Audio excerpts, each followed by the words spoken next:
white ball giants Australia have arrived. They have woken up after being pushed to the corner by the Zimbabweans, but they've done a terrific job with the bat. In the first 10, they have ripped apart the Sri Lankan bowling lineup. Take a look at that. Travis Head back among the runs. Blitzkrieg half century. Mitchell Marsh, the captain, back after the injury, and it doesn't look like he went anywhere. 2 wickets, one at right at the end of that 10th over, but going at 11 and over. Australia 110 for 2. You're watching Google Gemini presents Cricbuzz Comm Box. Joy, we have been treated to a delightful display of T20 batting. Absolutely. Finally returning to form. Captain returning, Head returning to form. Head started off streakily, a couple of edges going here and there.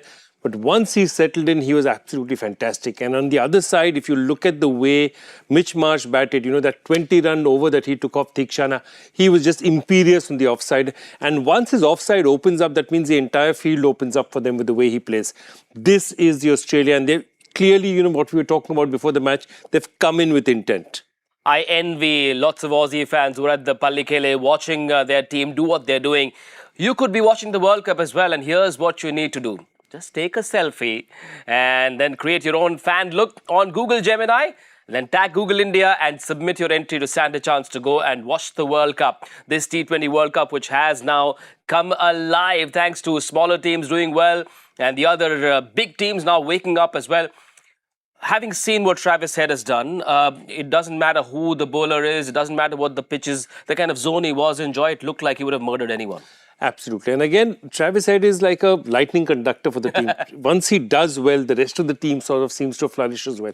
Because he gives them starts, he's a match winner for them. And if you notice right at the start, there was a situation where 17-18...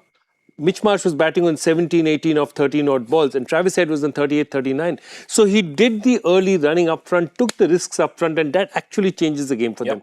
Because it allowed Mitch Marsh to settle in, and then after that he was absolutely fantastic. Not just the batting that has troubled or scarred Sri Lanka, it's also the injury to Pathirana. He bowled 4 deliveries and we saw him limping off. So that's another headache really for Dashan Shanaka. Take a look at that. It's a huge, huge blow, Joy. Absolutely, and I think it makes a big difference because Pathirana, already they've lost Hasaranga in this tournament. Pathirana, it looks like a hammy again, just 4 balls.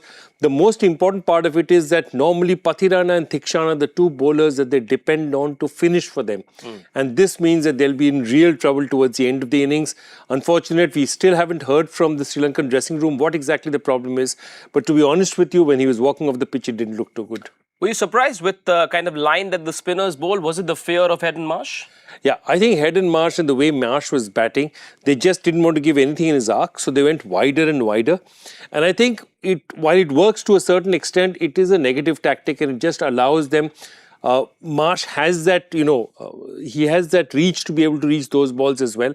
I don't think it will work very well. I thought once they brought the ball back in again, once he started turning, I think the wicket of Cam Green was important because, they've just started getting set, new batter in, they've got another wicket. And now they're just hoping if they can get one more wicket and just slow down Australia more than anything else. Uneasy second half of this innings coming up because Australia have a long batting lineup. Mitchell Marsh was batting with Tim David, but I've just been told he has been dismissed as well. So a couple of quick blows and who knows, the complexion of this innings might just change. But the kind of launch pad they've had and the number of batters they have, Joy, they will be eyeing nothing less than 220 or more possibly. Look, this isn't the easiest pitch to bat on. Yes, you're right. They're batting up to, even Nathan Ellis can swing the bat. So they're batting up to 8. Nathan Ellis can also bat a little bit. The only problem that they have in this situation is the fact that the ball is turning, the ball is gripping a bit. That's the Sri Lankan advantage. Their advantage is Pathirana is out of the attack. Big test for the Sri Lankan bowlers. Will Pathirana come back or not? That might influence what Australia do as well. But they've just lost their captain who is out for 54 of 27, 8-4s and 2 6s. I'm sure the likes of Tim David and Maxwell and the others to follow will want to carry on in the same vein of form. It's been fun talking to Joy Bhattacharjya on Google Gemini presents Cricbuzz Comm Box. We'll see you at the halfway mark on Cricbuzz Live. Bye-bye.